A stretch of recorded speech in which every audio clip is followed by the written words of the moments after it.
महाभारत युद्ध में धर्म की स्थापना हेतु लगभग सभी योद्धाओं ने भाग लिया था, लेकिन एक योद्धा ऐसे थे जिन्होंने भाग न लेकर उससे दूर रहना ही ठीक समझा, और वह थे महात्मा विदुर। विदुर पांडु और कौरवों के काका श्री तो थे ही, साथ ही हस्तिनापुर के महामंत्री भी थे। लेकिन फिर भी इतनी शक्तियां होने के बावजूद वह महाभारत युद्ध में भाग क्यों नहीं ले पाए। चलिए जानते हैं।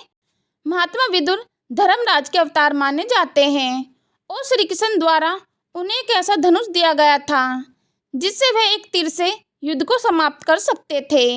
जी हाँ, महात्मा विदुर इतने शक्तिशाली थे कि वे चाहते तो कौरव और पांडवों को एक मौका न देते युद्ध करने का। लेकिन ऐसा क्या हुआ जो उन्होंने उस धनुष को सव्य ही तोड़ दिया। चलिए इसके बारे में जान लेते हैं। विदुर पांडु और धृतराष्ट्र के भाई थे, लेकिन एक दासी पुत्र थे। इसी कारण उन्हें वो उचित सम्मान नहीं दिया जाता था जिसके वो हकदार हुआ करते थे। रानी सत्यवती द्वारा भी उन्हें प्रेम से वंचित रखा गया था। बचपन से ही उनके साथ ये दुर्व्यवहार होता आया था, लेकिन फिर भी उन्होंने हस्तिनापुर के प्रति अपने कर्तव्यों को निभाना बंद नहीं किया। धृतराष्ट्र उम्र में बड़े थे, लेकिन क्योंकि एक नेत्रहीन को राजा नहीं बनाया जा सकता था, इसलिए पांडु को राजा बनाया गया था और विदुर को महामंत्री बनाया गया। लेकिन धृतराष्ट्र पुत्र दुर्योधन ने कभी भी विदुर को अपना हितकारी नहीं माना।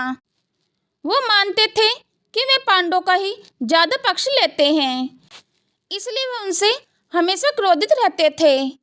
वो विदुर ही थे जिन्होंने जब दुर्योधन ने पांडवों को मारने के लिए लाक्षागृह की योजना बनाई थी, तो उन्होंने ही पांडवों को यह संकेत दिया था कि तुम्हारे साथ कोई भी दुर्घटना हो सकती है, और तभी पांडवों ने सचेत होकर अपने आप को उस लाक्षागृह की आग से बचाया था। एक बार जब सभा में विदुर और दुर्योधन उपस्थित थे, तब विदुर ने दुर्योधन को यह समझाते हुए कि युद्ध किसी भी पक्ष के लिए उचित नहीं है, इसलिए तुम्हें युद्ध का विचार त्याग देना चाहिए और अपने भाइयों के साथ मित्रपूर्ण रहना चाहिए। इस बात पर दुर्योधन को बहुत क्रोध आता है और वो अपने काका श्री को बहुत अपशब्द बोल देता है।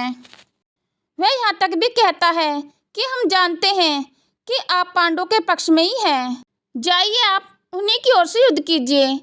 अब क्योंकि पूरी उम्र विदुर ने हस्तिनापुर के प्रति अपने कर्तव्यों को निभाया, लेकिन उसके निभाए गए कर्तव्यों को अनदेखा किया गया। इस बात से उनका मन टूट गया और वहीं पर उन्होंने यह निश्चय किया कि वे कभी भी युद्ध में भाग नहीं लेंगे, और जो धनुष उनके पास था उन्होंने सव्य उसे तोड़ डाला। इसके अलावा विदुर जी के युद्ध में भाग न लेने का एक और कारण बताया जाता है। विदुर जी जानते थे कि यदि उन्हें युद्ध में जाना पड़ा तो कौरव पक्ष की ओर से ही जाना पड़ेगा, और वो क्योंकि धर्म का साथ देना चाहते थे, अधर्म की ओर से युद्ध नहीं करना चाहते थे, इसलिए उन्होंने अपना धनुष तोड़ दिया और यह कहा कि वे कभी भी किसी भी पक्ष से युद्ध नहीं लड़ेंगे। लेकिन विदुर ने हमेशा धृतराष्ट्र को यह संकेत दिया था कि उसका पुत्र दुर्योधन उसके वंश का विनाश कर देगा, परंतु इस युद्ध को रुकवा दीजिए महाराज। लेकिन क्योंकि धृतराष्ट्र पुत्र मोह में सब कुछ भूल चुके थे, उन्होंने दुर्योधन की बातों का अनदेखे ही अप्रत्यक्ष रूप से उसका साथ दिया, और यही कारण था कि आगे चलकर कौरवों का विनाश हुआ। मित्रों, इस प्रकार विदुर युद्ध में भाग नहीं ले पाए। दुर्योधन ने उनके मान सम्मान को छिन्न भिन्न कर दिया था और वो धर्म का साथ ही देना चाहते थे। इस कारण विदुर ने यह निश्चय किया कि वह युद्ध में भाग नहीं लेंगे। आपके इस विषय में क्या विचार है और आपको यह जानकारी कैसी लगी?